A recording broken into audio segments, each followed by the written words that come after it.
Fee reimbursement బకాయిల్లో 50% చెల్లించే వరకు కాలేజీల బంద్ కొనసాగిస్తామని తెలంగాణ ప్రైవేట్ కాలేజీల యాజమాన్య సంఘాల సమాఖ్య ప్రతినిధులు స్పష్టం చేశారు.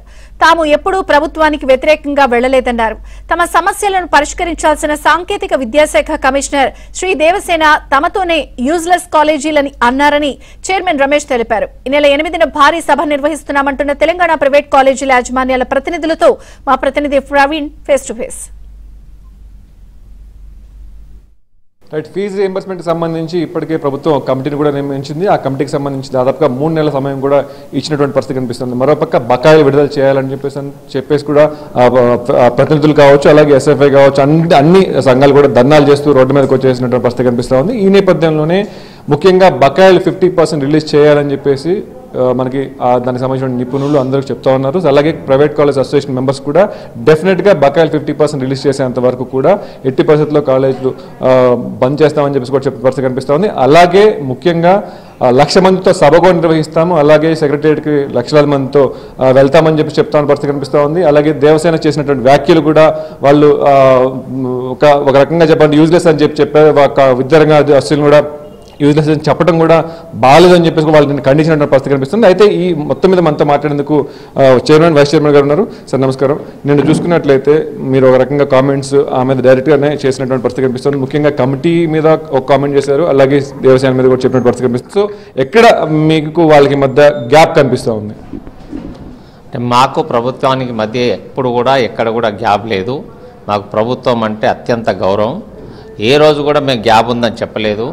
నిజంగా చెప్పాలంటే డిప్యూటీ సీఎం గారు ప్రభుత్వం అంతా కూడా ఈ ఇష్యూని కూలంకషంగా చర్చించేసి మాకు 1,200 కోట్ల రూపాయలు ఏదైతే ప్రామిస్ చేశారో ఆ 1,200 కోట్ల రూపాయల ప్రామిస్లో 300+ crores ఇచ్చినప్పుడు మిగతా 900 crores ఇవ్వమని చెప్పేసి మేము ప్రభుత్వాన్ని డిమాండ్ చేశాం తప్ప మాకు గ్యాప్ ఎక్కడ లేదు. ఇకపోతే దేవసేన గారు అంటే దేవసేన గారు ఇంత పెద్ద పోస్ట్ హ్యాండిల్ చేయడంలో కష్టపడుతుందా, లేకుంటే ప్రైవేట్ కాలేజీలు అంటే ఆమెకు చిన్న చూపు ఉందా, లేకుంటే యూజ్లెస్ కాలేజ్ అని ఆమె ప్రిన్సిపల్ సెక్రటరీ ఇన్ఛార్జిగా ఉండి కమిషన్ టెక్నికల్ ఎడ్యుకేషన్గా ఉండి కూడా ఎందుకు అలాంటి డైలాగ్స్ కొట్టాదో మాకు అంతా అర్థం కాని పరిస్థితి. ఇకపోను ఇవాళ ఇంకొక స్టెప్ పైకి వెళ్ళిపోయేసి ఆ కళాశాలలు అన్ని దొంగ కళాశాలలు, మీ డిగ్రీ కళాశాలలు వాళ్ళతో కలవద్దు, మీరు రండి, మీకు డబ్బులు ఇప్పించేస్తామని చెప్పేసి అయితే డివైడ్ అండ్ పాలసీ లాగా ఒక చీప్ స్ట్రీట్ లెవెల్ పాలిటిక్స్ ఏదైతే చేస్తుందో అది అత్యంత బాధాకరం. ప్రభుత్వం ఆ విషయం గుర్తించాలి. అదర్వైజ్ ఆమె చెప్పేది ఏంటంటే ప్రభుత్వ పెద్దల సహకారంతోనే నేను ఇవన్నీ బిల్ చేసి డిగ్రీ కాలేజీలు సెపరేట్ చేస్తున్నానని చెప్పేసి ఏది చెప్తుందో అలా ప్రభుత్వ పెద్దలను ఇందులోకి లాగి వాళ్ళని అవమానపరిచినప్పుడు కూడా ప్రభుత్వ పెద్దలు ఎప్పుడు కూడా దాని విషయంలో స్పందించకపోవడం మాకు చాలా బాధాకరం. ఇక్కడ కళాశాలన్నీ ఒకటే, కళాశాలకు ప్రభుత్వానికి మధ్య చిన్న భేదప్రాయం కూడా లేదు. మాకు కావాల్సింది డబ్బు, అక్కడ ఇవ్వకపోతే ఫ్యాకల్టీ స్టూడెంట్స్ అంతా బాధలు పడుతున్నారని చెప్పేసి ఏదైతే ఉందో ఆ బాధతో మేము మాట్లాడుతున్నాం తప్ప ఏ రోజు కూడా మేము ప్రభుత్వానికి వ్యతిరేకంగా ఒక్క డైలాగ్ కూడా మేము చెప్పలేదు, చెప్పబోము కూడా. అది అర్థం చేసుకోవాలి. ప్రభుత్వం ఎంత బాధతోనుంటే ఈరోజు అంత శుతిమెత్తని కళాశాలలు ఈరోజు ఇలా రోడ్డు మీదకి వచ్చాయి. ప్రభుత్వం బాధ్యత ఎంత అని వాళ్ళు తిరిగి ప్రశ్నించుకోవాలి తప్ప ఇలా కళాశాలను బాధ పెట్టడం సరికాదు అని చెప్పేసి మరొకసారి చెప్తున్నాం. మీకు రీసెంట్గా జరిగిన ఒక ఇన్సిడెంట్ చెప్తాను. మేము కళాశాలలు ఖచ్చితంగా మేము బంద్ చేస్తున్నాము.